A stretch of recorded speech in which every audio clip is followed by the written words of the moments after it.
ஒரு சமயம் ஒரு பெரிய காட்டில் ஒரு சிங்கம் வாழ்ந்து வந்தது. அந்த சிங்கம் மிகவும் பயங்கரமானது. எல்லா மிருகங்களும் அதை பயந்து ஓடின. ஒரு நாள் அந்த சிங்கம் பிடிக்க ஒரு சிறிய முயல் இருந்தது. அந்த முயலை சிங்கம் பசியால் பிடித்து வைக்கும் சமயம் அந்த முயல் சிங்கத்திடம் பேசத் தொடங்கியது. ஓ ராஜா, தயவு செய்து என்னை விட்டுவிடுங்கள்.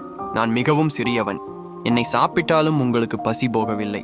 ஆனால் நீர் என்னை விட்டுவிட்டால் ஒரு நாள் நான் உங்களுக்கு உதவி செய்யும் வாய்ப்பு கிடைக்கும் என்றது முயல். அதை கேட்ட சிங்கம் முதலில் சிரித்துவிட்டது. நீ என்னை காப்பாற்றுவாயா? நானா ஜங்கலின் அரசன்?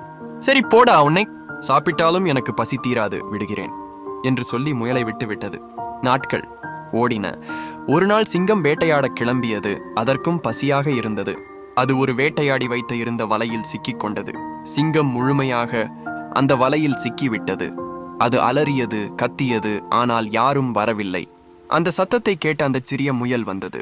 அது சிங்கத்தை பார்த்து, ஓ ராஜா, உங்களது ஒலி கேட்டு வந்தேன். பயப்படாதீர்கள், நான் உங்களை காப்பாற்றுவேன் என்றது. முயல் தனது கூரிய பல்லுகளை பயன்படுத்தி வலையை கடிக்க ஆரம்பித்தது. சற்று நேரத்தில் வலை முழுவதும் கிழிந்தது. சிங்கம் தப்பித்து வந்தது. நீயா என்னை காப்பாற்றியது? உன் உதவி எனக்கு வாழ்வை கொடுத்தது. நானே உன்னை ஒரு நாளில் உதவுவாய் என்று நம்பவில்லை. ஆனால் நீ என் உயிரை காப்பாற்றிவிட்டாய். நன்றி என் தோழனே என்று சிங்கம் சிரித்தது. நம்மை சிறியவன் என்று யாரையும் குறை சொல்லக்கூடாது.